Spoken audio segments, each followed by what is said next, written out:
A whistleblower is now accusing a contractor in Maine of defrauding taxpayers out of millions of dollars. The business at the center of the allegations, founded by a Somali American. America, Minnesota wasn't the first state to experience massive Medicaid fraud by Somalia-led organizations. It was just the first one to get caught. A whistleblower in Maine is now exposing what appears to be the exact same scheme that ripped off Minnesota taxpayers for over $1 billion. Gateway Community Services, a Somalia-led healthcare contractor in Maine, allegedly defrauded taxpayers out of millions over 7 years, while the founder openly bragged about funneling money back to Somalia to fund militia groups. And when the whistleblower tried to expose it, guess what? He got fired. This isn't isolated fraud. This is a coordinated pattern happening across multiple states.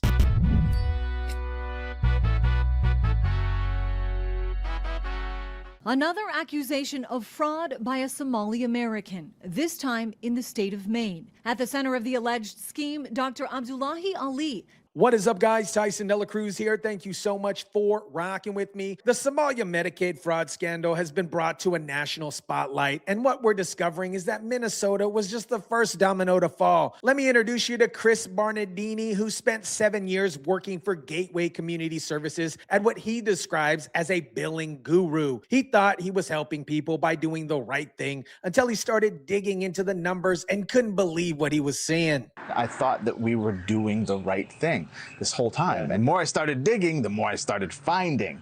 And I just couldn't believe what I was seeing, that this was happening and that I was part of this. Chris alleges that Gateway oversaw a system in which false records were filed about client visits, and they charged taxpayers for providing services that, guess what, never were performed. He started getting calls from clients months later saying that their staff hadn't showed up for their shift. But when he checked the records, there were time cards showing those hours had been worked, and Gateway was billing Medicaid for them. We started getting some clients calling and saying, months later that their client owed them hours. They hadn't come in for these shifts and stuff.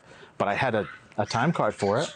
And then they were billing for it. They were billing for it. In March 2022, Gateway received a notice of violation from Maine's Maine Care Services Program Integrity Unit based on an audit of records taken at random from January 2017 through December 2018. Gateway had overbilled an estimated $94,000 in just that sample period. But it got worse during the pandemic. Chris started seeing $2,000 bonuses going to staff who had only been with the company for 2 weeks and had never worked a shift with the client, yet were receiving PPP loan money like candy at a doctor's office. The founder and CEO of Gateway Community Services is Abdullahi Ali, a Somali American who, while serving as executive director of Gateway, ran for president in Jubaland, a region in southern Somalia that borders Kenya. And here's where the story gets really disturbing. In an interview with Kenyan media, openly discussed contributing money back to Somalia and paramilitary forces. The interview was translated, and here's what it said. When I was away and abroad, the financial contributions I was sending back were being used to support forces for buying bullets, ammunition, and food. Think about what this means. A man running a Medicaid-funded health services contractor in Maine was openly bragging about sending money back to Somalia to fund paramilitary forces. That's American tax dollars being funneled to foreign militia groups through Medicaid fraud. It's disgusting to me that they would do this. State Senator Matt Harrington is calling for an investigation, which he says Maine's governor should have launched months ago. You can't rob a bank for millions of dollars. You shouldn't be able to rob taxpayers of millions of dollars and just get away with it. Republican State Senator Matt Harrington has called on Governor Janet Mills to investigate. You shouldn't be able to rob taxpayers of millions of dollars and just get away with it.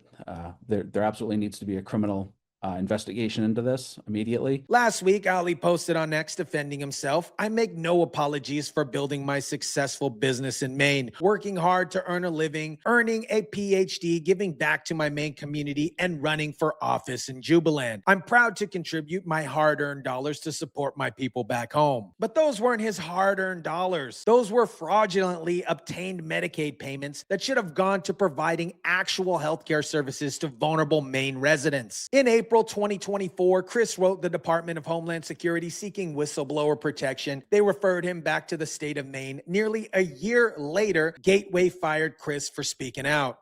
I learned that he was running for president of Jubaland, which is like a small country inside of Somalia. and that he had admitted to funding the militia groups over there. I guess that's part of Somalia? In Somalia. That's part of their thing that they do. Every president has a militia that they have to fund in order to run for president. And so what'd you think about that? I was horrified. News Nation reached out to Ali for comment multiple times and even went to Gateway to try to speak with him. The response? No comment. They also reached out to Governor Janet Mills, the head of Health and Human Services, and 3 Democratic Somalian American state representatives. And guess what? Nobody would speak to him. Now, I need to be transparent with you about something. I am very familiar with Medicaid fraud because I'm personally involved with housing individuals with traumatic brain injuries and recovery homes in my particular state. I know the system. I know how it's supposed to work. I know how it gets abused. I also know a few people in Arizona where similar fraud was taking place, not specifically with Somalia organizations, but the same pattern of billing for services never rendered, falsifying documents and exploiting vulnerable populations while stealing from taxpayers. The Medicaid system is designed to help our most vulnerable citizens, people with disabilities, traumatic brain injuries, mental health issues, and those in recovery. When organizations exploit that system for profit, they're not just stealing from taxpayers, they're stealing resources from people who desperately need them. What makes this Somalia fraud case particularly disturbing is the scale and coordination. This isn't just one bad actor in one state. This appears to be a systematic pattern happening across multiple states with similar organizations using similar methods. We covered a story a few days ago on why we think this may be occurring specifically in Somalia communities, examining the cultural factors, the refugee resettlement process, and how these fraud schemes get established. If you haven't checked out that video, check it out. It'll be somewhere linked on the screen or in the description below. It provides important context for understanding how these networks operate. The reason Maine's fraud is drawing comparisons to Minnesota is because the patterns are nearly identical. Minnesota has been dealing with massive Medicaid fraud, primarily centered in the Somalia community. At least $1 billion stolen through various schemes. The most notorious was the Feeding Our Future scandal, where nonprofit organizations claimed to be feeding children, but were actually funding money to luxury purchases and sending it back to Somalia. But that was just one scheme among many others. Perhaps the only difference between what happened in Maine and what happened in Minnesota is Maine has far fewer Somali immigrants. It raises the question of how many Somalis have come to the United States to use our systems, not to fulfill the American dream. 42% of Somalians in America receive SNAP benefits. That is almost half on public assistance. Just 12% of Americans are on SNAP. That is a staggeringly high rate that raises some serious questions about how refugee resettlements and public assistance programs are being utilized. A Somalian American professor spoke at the New York Times about this particular issue. He said that some Somalian refugees who come to the United States after their countries in civil war were raised in a culture in which stealing from the country's dysfunctional and corrupt government was incredibly widespread. That cultural context explains why some view defrauding American government programs as acceptable behavior. But here's what's important to understand. There are 2 distinct groups within the Somalia American community. There are those who have embraced American culture, settled deeply in this country, and become very successful in medicine, academics, engineering, business, and law. These are people who came here to become Americans and contribute to society. Then there's a smaller group whose numbers may be small, but they're the ones defrauding their respective state. These are people exploiting American generosity and using our social safety net programs as criminal enterprises. The political response to these fraud revelations have been predictable, divided among party lines. Republican lawmakers are demanding investigations and accountability, while Democrat leadership in Maine have been completely silent. That we know that there's this Medicaid fraud going on by Gateway Community Services. We're seeing nothing from the Mills administration on this, and I think it's appalling. Representative Donnie Ardell explained the funding structure. The way this is funded, where Maine Care is really the administration of federal Medicaid.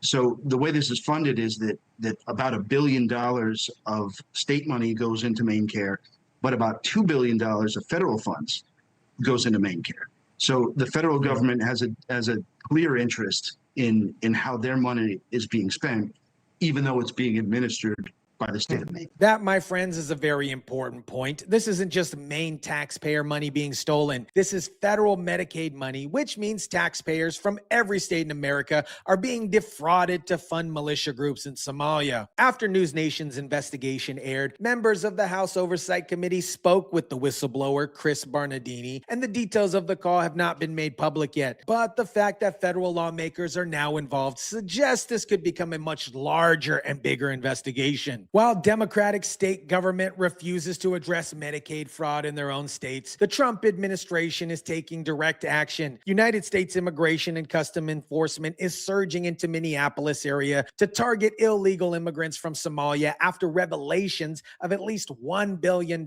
in fraud, some of which allegedly went to a radical Islamic terrorist group, Al-Shabaab. State employees in Minnesota have accused Democratic Governor Timmy Tampon Walz of engaging in systematic retaliation against whistleblowers who warn of these fraud schemes. The Justice Department is pursuing 3 federal cases involving the welfare fraud scandal. Timmy Tampon Walz admitted during a November 30th appearance on Meet the Press that the state attracts criminals, but demanded that Somalia residents don't be demonized when questioned about the scandal. That is the typical Democratic response: acknowledge the problem exists, but refuse to actually address it because doing so might be politically incorrect. Democrats in Maine have attacked Republican candidate Bobby Charles as a racist for raising concerns about the Maine Wire's reporting on Gateway Community Services. This, my friends, is their playbook. When Republicans expose fraud and corruption, Democrats respond by calling them racist rather than investigating the allegations.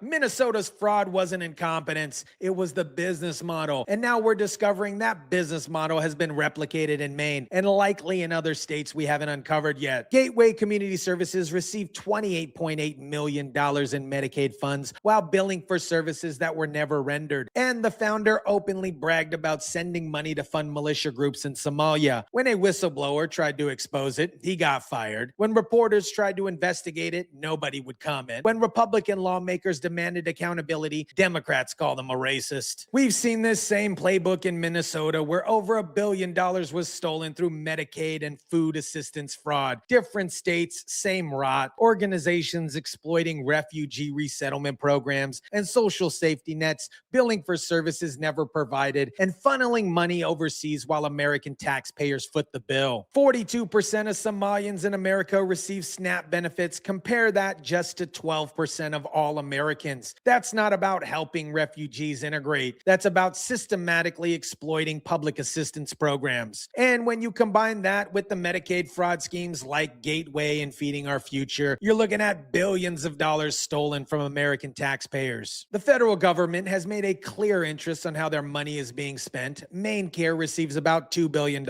in federal Medicaid funds, which means every American taxpayer has been victimized by this fraud. And if this is what we're seeing in Maine and Minnesota, imagine what's still hidden in other states. We already know Maine isn't the last state with this problem. It's just the second one that they couldn't keep covered up. American taxpayers, Minnesota taxpayers, Maine taxpayers deserve better than having their money stolen to fund foreign militia groups. And sooner or later, accountability is gonna come a-knocking. Let me know what you think about this. Drop it down in the comment section down below. Smash the like button if you kindly would. Share, subscribe, and as always, guys, I'll catch you on the next one.